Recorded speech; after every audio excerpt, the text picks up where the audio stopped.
ඔන්න එහෙනම් මහා පොදු සාධකයේ කලින් වීඩියෝ එකේදී අපි කතා කරා. දැන් යන්නේ පුතේ අපි කුඩාම පොදු ගුණාකාරය හොයන්න.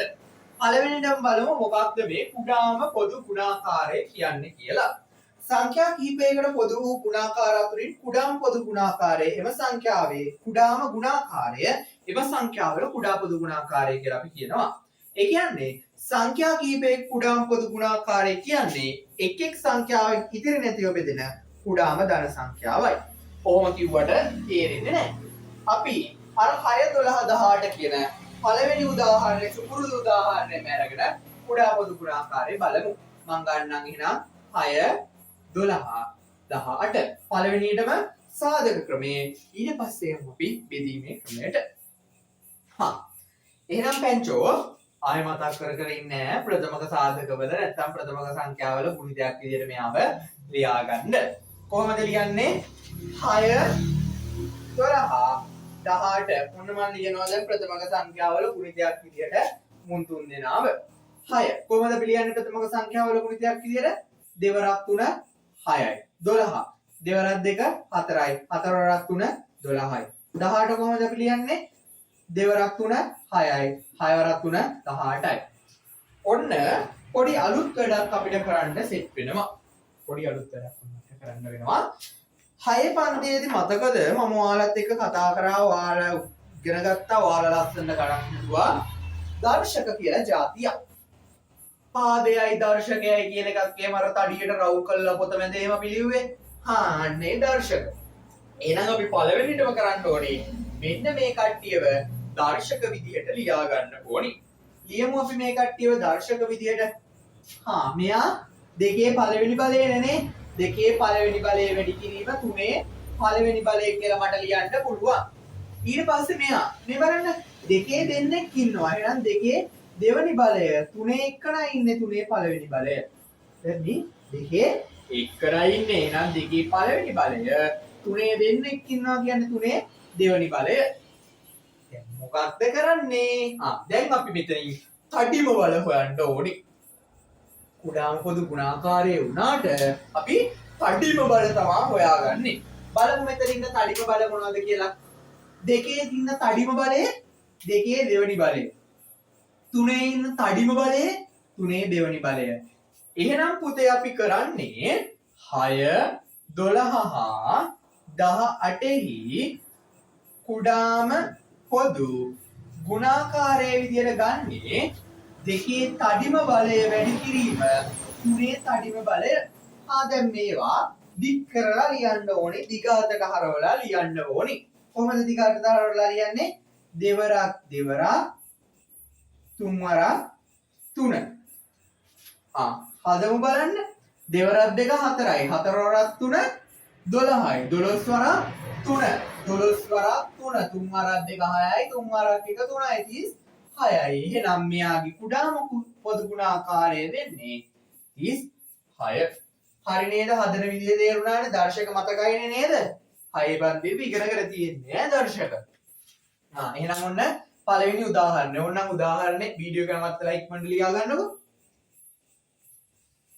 හරි හැමෝම ලියලා ඇති කියලා මම හිතනවා අපි යමු කලින් වගේමයි ඔයාලත් එක්ක උදාහරණ දෙකක් මම හැදුවා ගණන් දෙකක් හැදුවා ඔයාලට හදන්න ගෙදරදී හදන්න තුනක් දෙනවා එහෙනම් ඔන්න අපි මේ ගුණකරන ක්‍රමයෙන් හදන ඊළඟ මාත් එක්ක ඔයාලා හදන පළවෙනි ගාන මම අර උදාහරණයක් හැදුවේ මාත් එක්ක හදන පළවෙනි ගාන 4 12 18 4 12 18 සුපුරුදු විදියට වීඩියෝ එක නවත්තවුවා තනියෙන් හැදුවා හදද ඉවරයි 4 දෙවරක් 2 ලියන්න පුළුවන් මට 12 ලියන්න පුළුවන් දෙවරක් 2 4යි 4 වරක් 3 12යි 18 කොහොමද ලියන්නේ දෙවරක් 3 6යි 6 වරක් 3 18යි දැන් මොකක්ද කරන්නේ දර්ශක කඩනවා ආදර්ශක කඩමු දෙකේ දෙවෙනි බලය වැඩි කිරීම තුනේ පළවෙනි බලය දෙකේ පළවෙනි බලය වැඩි කිරීම තුනේ දෙවෙනි බලය හරිනේ තඩිම බල හොයමු දෙකේ තඩිම ඉන්නේ. දෙකේ දෙවෙනි බලය තමයි. එහෙනම් එක්කෙනෙක් අපි ගන්නවා. තුනේ තඩිම ඉන්නේ. තුනේ දෙවෙනි බලය ඔන්න එක්කෙනෙක් මම ගත්තා. එහෙනම් ඔන්න පුතේ මම ලියනවා 4 12 18 කුඩාම පොදු ගුණාකාරය සමාන වෙනවා දෙකේ දෙවෙනි බලය වැඩි කිරීම තුනේ දෙවෙනි බලය. දෙකේ දෙවෙනි බලය කියන්නේ දෙවරක් 2. තුනේ දෙවෙනි බලය කියන්නේ 3 වරක් 3. දෙවරක් 2 4යි 4 වරක් 3 12යි 12 වරක් 3 කීයද අපිට කලින් ආවේ 36යි. ඔන්න එහෙනම් මෙයාගේ කුඩාම පොදු ගුණාකාරය වෙන්නේ 36. ගොඩනේ වැඩේනේ. සරි. යමු මාත් එක්ක හදන ඊළඟ උදාහරණයට. මම ගන්නම් ඔයාලත් එක්ක හදන්න 8 14 28. තනියෙන් ලියාගෙන හදමු බලන්න. දෙවෙනි උදාහරණ මම ඔයාලා එක්ක කතා කරන්න මොකක්ද? 8 14 28 28 සුපුරුදු පරිදි වීඩියෝ එක නවත්තන්න තනියෙන් හදන්න. හරි. හදලා ඉවරයි. 8 ලියපු ප්‍රථමක සාධකවල ගුණිතයක් විදිහට 8 අපිට ලියන්න පුළුවන් කොහොමද? දෙවරක් 2 4යි 4 වරක් 2 8යි කියලා. 14 අපිට කොහොමද ලියන්න පුළුවන් වෙන්නේ? දෙවරක් 7 විදිහට. ඊට පස්සේ 28 කොහොමද අපිට 28 ලියන්න පුළුවන් වෙන්නේ? 28 දෙවරක් 2 4යි 4 වරක් ලියන්න පුළුවන් නේ. දෙවරක් 2 4යි 4 වරක් කීයද 28 වෙන්නේ? 4යි 8යි 12යි 16යි 20යි 24යි 28යි 7. එහෙනම් දෙවරක් 2 4යි 4 වරක් 7 28යි. ඔන්න ලිව්වා. දැන් මේ ආරව මොකක්ද කරන්නේ? දර්ශක විදියට තමයි අපට අවු ලියන්නේ. එහෙනම් දෙකේ තුන්වෙනි බලය කියලා ලියන්න පුළුවන්. මෙතන දෙකේ පළවෙනි බලය වැඩි කිරීම 7 පළවෙනි බලය කියලා ලියන්න පුළුවන්. මෙතන දෙකේ දෙවෙනි බලය වැඩි කිරීම 7 පළවෙනි බලය කියලා ලියන්න පුළුවන්. හරිනේ මම වැරදි නෑනේ. හරි. දැන් මොකක්ද කරන්නේ? තඩිම කට්ටිය කොහෙනවා? මෙතන තඩිම දෙකේ තුන්වෙනි බලය. 7 නම් තඩිම 7 පළවෙනි බලයනේ. ඔච්චරයි ඉන්නේ තුනේ බලය එහෙම නෑනේ. එහෙනම් මම ලියනවා 8 14 හා 28 කුඩාම පොදු ගුණාකාරය සමානයි දෙකේ තුන්වෙනි බලය වැඩි කිරීම 7 පළවෙනි බලය කියලා. දෙකේ තුන්වෙනි බලය කියන්නේ දෙවරක් 2 වතාවක් 7. දෙවරක් 2 4යි 4 වරක් 2 8යි. 8 වරක් 7 කීයද කියලා තමා ගන්න ඕනි. 8 වරක් 5 40යි 48යි 56. ඔන්න එනම් උත්තරේ ගත්තා 56 කියලා. 8 14 හා 28 පුදා පොදු ගුණාකාරය වෙන්නේ 56. ගොඩනේ? ගොඩ. හරි එහෙනම් අපි යමු ඔයාලට හදන්න දෙන ගණන් තුනට. එහෙනම් ඔන්න ඔය විදිහට තනියෙන් හදන්න ඕනි. මම උදාහරණ තුනක් හදුවා. ඔයාලත් ගණන් තුනක් හදන්නයි තියෙන්නේ. එහෙනම් ඔන්න තුන්වෙනි ගාන විදිහට මම ඔයාලට දෙන්නම්. ලේසි ගණනක් දෙමු. 2 3 5 හතරවෙනි ගාන විදිහට මම ඔයාලට දෙන්නම් 20 30 40 පස්වෙනි ගාන විදිහට මම ඔයාලට දෙන්නම් 36 24 54. ඔන්න ඔය ගණන් තුන ගෙදරදී හදන්න ඕනි. කොහොම ක්‍රමෙන්ද? මෙන්න මේ සාධකවල ගුණාකාර විදිහට ලියලා තමා හදන්න ඕනි. හරි එහෙනම්. කොහොමම යමු අපි බෙදීමේ ක්‍රමයට. බෙදීමේ ක්‍රමයට යමු. බෙදීමේ ක්‍රමයට මම උදාහරණ විදිහට ගන්නම් 4 12 18. ඊළඟම බෙදීමේ බෙදීමේ ක්‍රමය කොහොමද? බෙදාන යන්නේ කලින් විදිහට නෙමෙයි. හොඳට මතක තියාගන්න. හොඳ සී කල්පනාවෙන් අහන්න. මොලේ නිදහස් කරගෙන අහන්න. බෙදීමේ ක්‍රමය මම මොකද ගන්නවා කිව්වේ 4 12 18. 4 12 18 යන්නේ කවුරු හොයන්නද? කූපෝ වූ හොයන්න තමයි යන්නේ. බෙදනවා. අතන තුන් දෙනාම බෙදෙන බැලුවානේ. දැන් මෙතනදී බලන්න එක්කෙනෙක් හරි බෙදනවා නම් එයාගෙන් බෙදනවා. හා. මෙයාලා දෙකෙන් බෙදනවද? ඔව්. දෙකෙන් බෙදන අය ඉන්නවා. දෙකෙන් බෙදන අය ඉන්නවද කියලා බලන්න. 4 දෙකෙන් බෙදුවම 2යි. 12 දෙකෙන් බෙදුවම 6යි. 18 දෙකෙන් බෙදුවම 9යි. දෙකෙන් බෙදන අය ඉන්නවද? ඔව්. දෙන්නෙක් ඉන්නවා. එහෙනම් දෙකට දෙකේවා 1යි. 6ට දෙකේවා 3යි. 9 දෙකෙන් බෙදෙන්නේ නැහනේ. ඔයා බෙදෙන්නේ නැත්තම් පාඩුවේ ඉඳගෙන ඉන්න ඔයාගේ chance එක එනකන් කියලා ඉඳවලා කියනවා. හා. දැන් බලනවා. මෙතන ඉන්නවද දෙකෙන් බෙදෙන අය? නෑ. එක්කෙනෙක්වත් නෑ. ඒ හින්දා 3ෙන් බෙදනවා. 3. එක බෙදී ඉවරයිනේ. එයාට පාඩුවේ ඉන්න කිව්වා. 3ට 3 ඒවා 1යි. 9ට 3 ඒවා 3යි. දැන් මෙයත් ආයෙ බෙදන්න වෙනවා අපිට. ඒ හින්දා මොකද කරන්නේ? 3ෙන් බෙදෙනවා. එකට පාඩුවේ ඉන්න කිව්වා. එකට පාඩුවේ ඉන්න කිව්වා. 3ට 3 ඒවා 1යි. මොකක්ද බෙන්චෝ මෙතනදී කරන්නේ? අපි අන්තිම උත්තරේ 1 වෙනකම් බෙදන්න ඕනේ. මොකක්ද කරන්නේ? අන්තිම උත්තරේ 1 වෙනකම් බෙදන්න යන්නයි තියෙන්නේ. දැන් බලමු මෙයාලගේ කොහොමද හොයන්නේ කියලා. කුඩා පොදු ගුණාකාරය 4 12 හා 18හි කුඩාම පොදු ගුණාකාරය. මෙන්න මේ ඉලක්කම් ටික තියෙනවානේ. පෙර පරිදිම මේ ඉලක්කම් ටිකේ ගුණිතය තමයි අපට උගන්වන්නේ. එහෙනම් දෙවරක් තුන් වරක් 3 දෙවරක් 2 4යි 4 වරක් 3 12යි 12 වරක් 3 දෙවරක් 3 6යි දෙවරක් 2 4යි 4 වරක් 3 12යි 12 වරක් 3නේ 12 වරක් 3 3 වරක් 2 6යි 3 වරක් 1 3යි 36යි. එහෙනම් ඔන්න 36 තමයි මෙයාගේ කුඩාම පොදු ගුණාකාරය වෙන්නේ. හරිනේ? හරිනේ?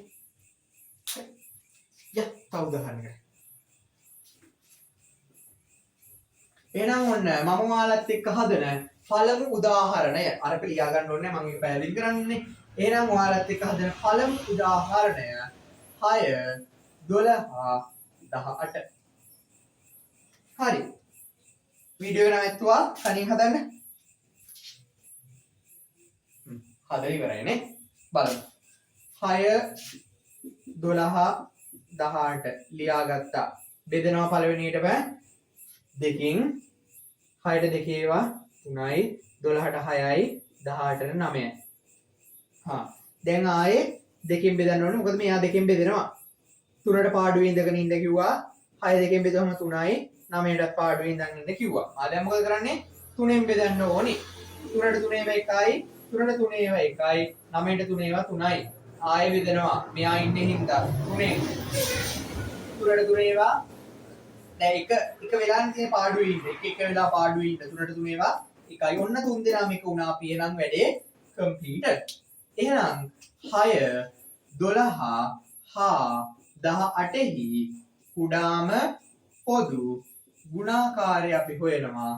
දෙවරක් තුන් වරක් 3.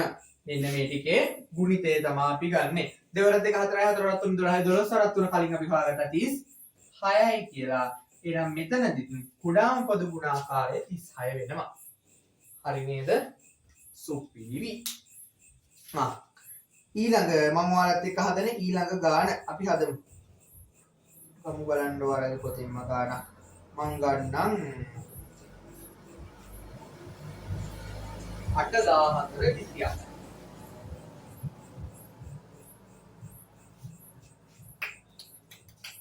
දෙවෙනි ගාන 8,1428. වීඩියෝ එක නවත්තන්න. අනේ හදන්න එන වීඩියෝ එක නවත්තලා. හදලා ඉවරයි. බලමු. මම මෙතන මෙහෙම බෙදන්නම්. දෙකෙන් බෙදනවද? yes. දෙකෙන් බෙදෙනවා. දෙකෙන් බෙදුවහම 8 දෙකේවා 4යි 14ට 7යි 28ට දෙකේවා 1යි 8ට 4යි 14යි. දෙකෙන් බෙදනවද ආයේ? ඔව් දෙකෙන් බෙදෙන දෙන්නෙක් ඉන්නවා. 4ට දෙකේවා 2යි 7 බෙදෙන්නේ නැහැ පාඩුවේ ඉඳන් ඉන්න කිව්වා. 14 දෙකෙන් බෙදුවම 7යි.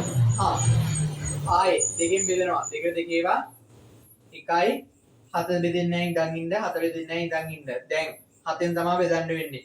1යි 1යි 1යි. ඔන්න අපේ වැඩේ ඉවරයි.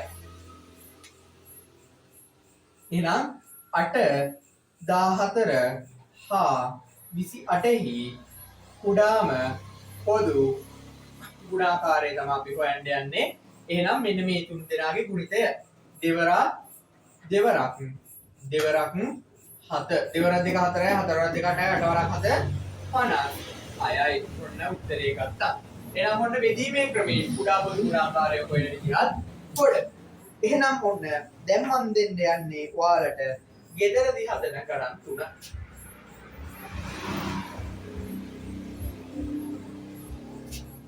එතකොට අපි හදන 3 වෙනි ගාන දෙන්නම් 9 12 27. අපි හදන 4 වෙනි ගාන මම දෙන්නම්